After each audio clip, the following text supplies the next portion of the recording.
எங்க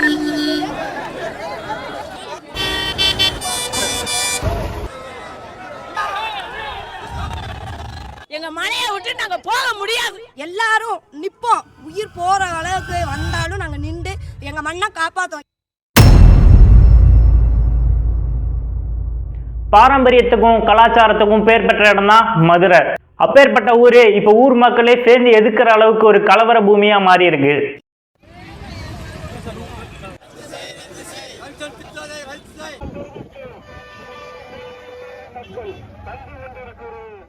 அதுக்கு காரணம் மதுரையில வரப்போற டங்ஸ்டன் சுரங்கம். பலாயிரக்கணக்கான மக்கள் எல்லாரும் சேர்ந்து குரல் கொடுக்கறாங்க. இது எங்க இடம், இங்க ஓடுறது எங்க தண்ணி. நாங்க எல்லாரும் காசுக்காக ஆசைப்பட்டு நீங்க என்ன சொன்னாலும் ஆமா சாமி போடுற கூட்டம் இல்ல. உங்க திட்டத்தை செயல்படுத்த எங்க வாழ்க்கையோட ஆதாரத்தை இழக்க நாங்க தயாரா இல்லைன்றாங்க. இதுக்கு இந்திய அரசாங்கம் சைட்ல இருந்து என்ன தெரியுமா சொல்றாங்க? டங்ஸ்டன் அப்படின்றது ஒரு வேல்யூபிளான ஒரு உலோகம். அந்த உலோகம் மூலமா கடினமா இருக்கக்கூடிய இரும்பு மாதிரி பொருளை கூட கட் பண்ண முடியும். இந்த அளவுக்கு வலிமையா இருக்க இந்த டங்ஸ்டன்ற உலோகத்தை வச்சு நம்ம இந்திய ராணுவத்துக்கு தேவையான பொருட்கள், கவசம், துப்பாக்கி இதெல்லாம் செய்யறதுக்கு இது தேவைன்றாங்க. இந்த டங்ஸ்டன்ற உலோகம் இருக்குல்ல, இது எந்த கண்ட்ரில அதிகமா மைண்ட் பண்ணி எடுக்கிறாங்கன்னா சைனா தான். நம்ம நாட்டிலயும் இந்த உலோகம் இருக்குன்னு கண்டுபிடிச்சதுனால இந்த டங்ஸ்டன்ற உலோகத்து மூலயமா தேவையான பொருட்கள், வேலை வாய்ப்பு வெளிநாட்டுக்கு ஏற்றுமதி செஞ்சு இது மூலயமா அதிக வருமானம் கிடைக்கும் சொல்றாங்க. இந்த வீடியோ மதுரையில இருக்க அரிட்டாப்பட்டி பற்றிய கதை.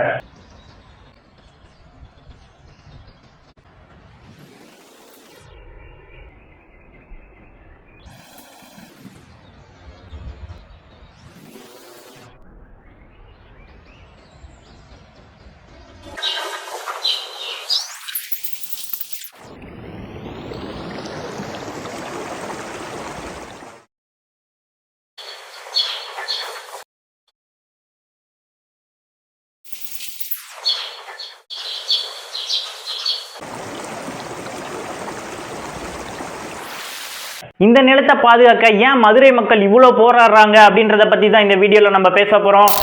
ஐம் வெற்றி, உங்களை வாய்ஸ் ஆஃப் வெற்றி சேனலுக்கு வரவேற்கிறேன். யுனைடெட் ஃபார் ட்ரூத், உண்மையை அறிய வாருங்கள்.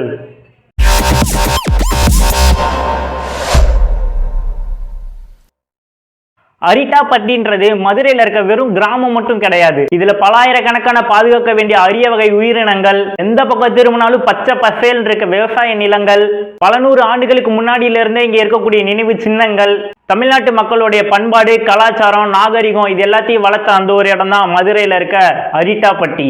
இந்த டங்ஸ்டன் சுரங்கம் மட்டும் மதுரையில வந்தது அப்படின்னா இப்போ நான் சொன்ன இந்த எல்லாமே மண்ணோட மண்ணா மக்கி காணாம போயிடும். சுரங்கம்னா என்னது? மண்ணை தோண்டி அதை கிளறி அங்க இருக்க எல்லாத்தையுமே அழிச்சு, புரியுதா? மண்ணை வந்து கிளறி உள்ள இருக்க எல்லாத்தையுமே எடுக்கிறது தான் சுரங்கம். இந்த திட்டம் வந்ததுன்னா அந்த இடத்தோட மண்ணை மாசுபடுத்தும், நீரை மாசுபடுத்தும். மதுரை மட்டும் இல்ல, தமிழ்நாட்டோட பாரம்பரியமே இதனால அழிஞ்சு போயிடும். ஸோ எப்படி இதை நம்மளால அலோவ் பண்ண முடியும்? அவங்க ஊர் நிலத்தை பாதுகாக்கணும் அப்படின்றதுக்காக அந்த ஊர்ல இருக்க விவசாயிகள், மக்கள், அதிகாரிங்க எல்லாமே ஒன்று சேர்ந்திருக்காங்க. நம்மளும் அவங்க கூட சேர்ந்து நிக்கிறது தான் சரியானது. அரிட்டாப்பட்டி ஒன்றும் ஃபெயில் பண்றதுக்கு கிடையாது. உன் அப்பா வீட்டு நிலத்தை தூக்கி இந்தா வச்சுக்கோன்னு கொடுக்குற மாதிரி இந்த இடம் யாருக்கும் சொந்தம் கிடையாது. இந்த நிலத்துக்கு சொந்தக்காரங்க அங்க வாழ்ந்துட்டு இருக்க மக்கள் மட்டும்தான். இவ்வளோ பெரிய ப்ரொட்டஸ்ட் தமிழ்நாட்டில் நடக்குது. இதுக்கெல்லாம் ஆளும் கட்சி என்ன பதில் சொல்றாங்க? தமிழக முதலமைச்சர் திரு மு க ஸ்டாலின் அவர்கள் இந்த திட்டத்திற்கு கடுமையா எதிர்ப்பு தெரிவிச்சிருக்காரு. நான் ஆட்சியில் இருக்க வரைக்கும் டங்ஸ்டன் சுரங்கத்தை அமைக்க விட மாட்டேன்னு சொல்லியிருக்காரு. எதிர்கட்சிக்காரங்களும் இதுக்காக எதிர்ப்பு தெரிவித்தாலும் இந்த போராட்டம் நடந்தது தொடர்பா ஆளுங்கட்சிக்காரங்க இந்த போராட்டத்தை சரியா ஹேண்டில் பண்றேன்னு குறை சொல்றாங்க. எல்லாரும் அமைதியான முறையில போராட்டம் நடத்துங்கன்னு கோரிக்கையும் வச்சிருக்காங்க. ஓகே, இந்த திட்டம் எதுக்கு, இந்த போராட்டம் எதுக்கு அப்படின்றத ஒரு சில கேள்வியோட பதிலையும் சேர்த்து பார்த்துடலாமா? ஃபர்ஸ்ட், எதுக்காக மதுரையில டங்ஸ்டன் சுரங்கம் வருது? ஏன்னா மதுரையில நிறைய மலைத்தொடர்கள், வற்றாத ஆறு, அருவி அப்படின்னு எக்கச்சக்கமான இயற்கை வளங்கள் காலங்காலமா இருந்துட்டு இருக்கு. இது எல்லாம் சேர்ந்துதான் மண்ணுக்கடியில இவ்வளவு வருஷத்துக்கு அப்புறம் டங்ஸ்டன் உலோகமா மாறி இருக்கு. செகண்ட், யார் இந்த திட்டத்தை அமைக்கிற கம்பெனி? வேதாந்தா லிமிடெடோட துணை நிறுவனமான ஹிந்துஸ்தான் ஜிங்க் லிமிடெட் கிட்ட நவம்பர் 2024 இந்திய அரசாங்கம் நீங்க மதுரையில சுரங்கம் அமைக்கலான்னு உரிமை கொடுத்திருக்காங்க. எங்க இடத்துல இதெல்லாம் பண்ணலான்னு முடிவெடுக்க நீங்க யாரா ஃபர்ஸ்ட்?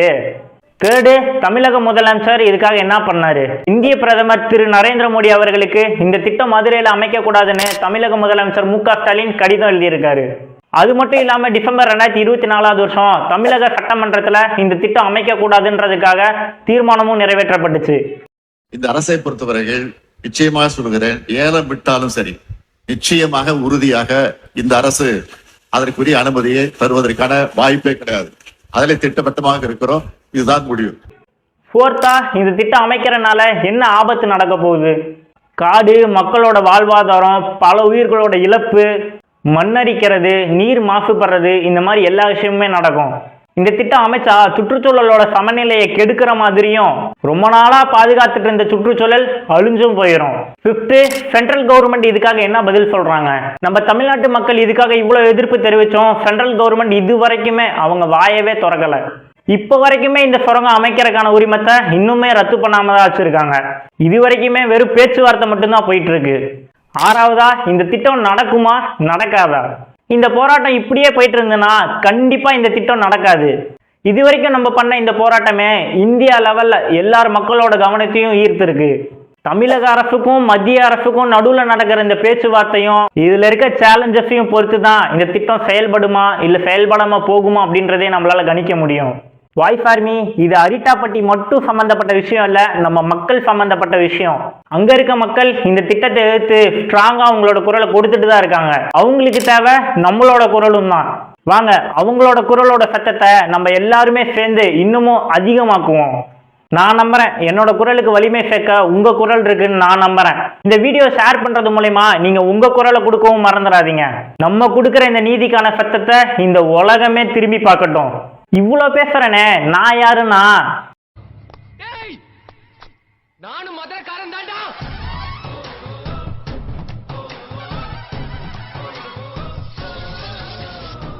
ஸோ வாய்ஸ் ஆர்மி, உங்க தாட் என்ன? மறக்காம கீழே கமெண்ட் பண்ணுங்க. இப்போ நான் கிளம்புறேன். அது வரைக்கும் பாய்.